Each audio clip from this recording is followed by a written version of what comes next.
मखनचुआ की निगाह उस लड़की पर महीनों से टिकी हुई थी, अवसर खोज रहा था। मखनचुआ से न बेटियां सुरक्षित हैं, न बहुएं सुरक्षित हैं, न चाची सुरक्षित हैं, और मखनचुआ दाव लगाता है दादियों पर भी। मखनचुआ तानाशाह है, मखनचुआ रेपिस्ट है, मखनचुआ दुष्कर्मी है। मखनचुआ पर लगाम कैसे लगेगी? इस मखनचुआ की बात मैं कर रहा हूं जिसके निशाने पर एक लड़की थी। खोज रहा था, देख रहा था कि कब अकेले मिले और हम अपनी हवस को शांत करें। गांव-गांव में मखनचुआ है, मोहल्ले-मोहल्ले में मखनचुआ है, और जिस मखनचुए पर ताकीद करना उसके ऊपर आपका काम है। मखनचुआ मारा भी जा रहा है, घुटने के नीचे सटीक निशाना भी लग रहा है। अभी एक मखनचुआ उत्तर प्रदेश की राजधानी लखनऊ के आलमबाग में पुलिस ने सटीक निशाना लगाया। मखनचुआ बाबा था, मखनचुआ शिव चर्चा में जाता था, मखनचुआ जो बड़े बड़े धार्मिक कार्यक्रम होते थे उसमें भी जाता था, गेरुआ वस्त्र पहनता था, ऐसे टीका लगाता था, माला वाला भी पहनता था, लेकिन रात भर खोजता था। ऐसे ही एक फुटपाथ पर सोई हुई बच्ची को उठाता है, मुंह दबाता है, अपना मुंह काला करता है, बच्ची की जान चली जाती है। और फिर मखनचुआ को पुलिस ढूंढती है, उसका मोबाइल नंबर उस रेंज में बताया जाता है। फिर मखनचुआ ठाएं ठाएं होकर के ऊपर चला जाता है। सबने खुशी मनाया, कहा कि ऐसा होना चाहिए। बहरहाल कानून और संविधान की दृष्टि से यह उचित नहीं है, लेकिन सब जानते हैं कि ठीक है, लंबा केस चलेगा। यदि आश्वस्त है कि वही है, उसने ही किया है, तो कोई बात नहीं है, लेकिन कानून इसकी इजाज़त नहीं देता। आइए साहब, नया मखनचुआ है और इसकी उम्र है 28 साल। हम आपको ले चलते हैं कानपुर। लखनऊ से कानपुर 80-85 किलोमीटर की दूरी है, उससे अधिक दूरी होगी, और यह है थाना घाटमपुर। मखनचुआ की उम्र 28 साल हो गई है, शादी विवाह तो होना नहीं है। मखनचुआ गुटखा खाएगा। बहुत से लोग पूछते हैं साहब मखनचुआ कौन है?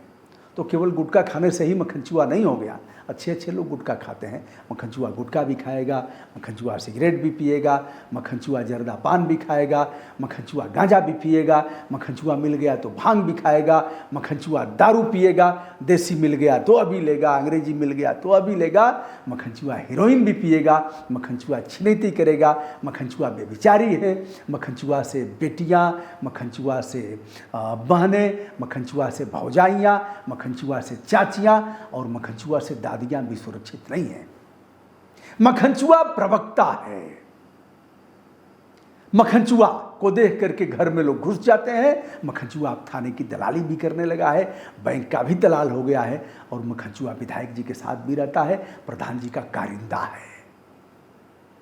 इसके अतिरिक्त और भी परिभाषा आप गढ़ सकते हैं। मखनचुआ का जो छवि है उसको आप अपने मनोमस्तिष्क में धारण करके कुछ और भी परिभाषा करिए। यह मखनचुआ है जिसका नाम है शिवम उर्फ कल्लू। कल्लू उर्फ कलुआ श्याम वर्ण का है। एक बार श्याम वर्ण मैंने कहा था तो बहुत लोगों ने गाली दिया कि श्याम वर्ण माने आप वह कर रहे हैं श्याम वर्ण। तो हमने कहा श्याम वर्ण भैया, जो सांवले रंग का हो उसको श्याम वर्ण कहा जाता है। लेकिन तब तक तो मैं गाली सुन लिया था, यह देखो मनुवादी और यह हुआ, कहते रहते हैं लोग। अब मखनचुआ ने क्या किया? उस लड़की का बाप ऑटो रिक्शा का मिस्त्री है, घाटमपुर थाना क्षेत्र में निवास करता है, मिस्त्रियाना का काम करके जीविकोपार्जन करता है। उसकी बेटी है और बेटा भी है, 2-3 संतानें हैं। पत्नी घर पर रहती हैं और बेटी को वह एक तरह से बसा लिया था, और हिंसक मखनचुआ दरिंदा देख रहा था। आखिरकार 10 जून को अवसर आ ही गया जब बिटिया को भेजा नमक या कुछ मसाला ले आने के लिए। माँ ने भेजा कि जाओ दुकान से ले आओ। दुकान 100-150 मीटर पर ही थी। वह निकली, तब तक मखनचुआ यानी कलुआ, शिवम उर्फ कलुआ ने उसे टाफी वाफी दिया और कुछ बुलवा करके ले गया। वहीं कहीं मजार थी, मजार के पीछे सुनसान स्थान था। बच्ची चली गई। और फिर मक्खनचूहा ने उसका मुंह दबाया, कपड़े ठूस दिया मुंह में। वह चिल्लाई, कर ही क्या सकती थी। वह नर पिशाच दुष्कर्मी अपनी हवस पूरा करता है। बच्ची खून से लथपथ बेहोश हो जाती है। तत्पश्चात मां को लगा कि 15-20 मिनट हुआ, अभी तक वो आई नहीं। निकलती है, उस दुकान पर जाती है तो पता लगा कि दुकान पर तो वह नहीं आई है। दूसरी दुकान पर जाती है, पता लगा कि यहाँ भी नहीं आई है। वह पागलों की तरह खोजती है। तब तक मक्खनचूहा यानी कलुआ मिल गया। कुछ मिट्टी उट्टी उसके हाथ में लगा है, कुछ उसका जो पहना था हाफ पैंट वहाँ भी कुछ मिट्टी लगा था। वह हैंडपंप पर धुल रहा था। माँ ने पूछा कि अरे हमारी बिटिया दिखी है? कहा नहीं, हमने नहीं देखा है। लेकिन उसकी हड़बड़ाहट कुछ अजीब प्रकार की थी। 3 छुपाए ना छुपे, चोरी हत्या पाप, खैर खून खांसी खुशी, बैर प्रीति मदपान, रहीमन दाबे ना दबे, जानत सकल जहान। तो तब तक आवाज आई चिल्लाने की। माँ भाग करके जाती है मजार के पीछे, देखती है खून से लथपथ है बेटी और मुंह में उसके वह मिट्टी लगी हुई है, क्योंकि मिट्टी डाल दिया था मुंह में। और फिर उसको उठाती है। कलुआ आता है, वह भी मदद करता है, क्योंकि लोग जान न पाएं कि कलुआ ही असली दरिंदा और गुनहगार है। इसलिए कलुआ भी मदद करता है। CSC पर ले जाया जाता है, यानी सामुदायिक स्वास्थ्य केंद्र पर, जहाँ से उसे रेफर कर दिया जाता है। लेकिन वहीं से कलुआ भाग जाता है।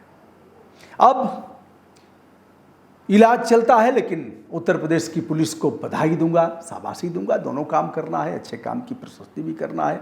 पुलिस के लिए एक बड़ा मामला था, कानपुर कमिश्नरेट की पुलिस ने, और इसने अगले दिन उससे कलुआ को कहीं देखते हैं, रात को उसको पकड़ने का प्रयास करते हैं। कलुआ तमंचा निकालता है और फिर ठाए ठाए करता है, जो होता रहता है। आप भी जानते हैं, हम भी जानते हैं, पुलिस वाले भी जानते हैं। और हर ऐसे लोगों के पास तमंचा तो रहेगा ही।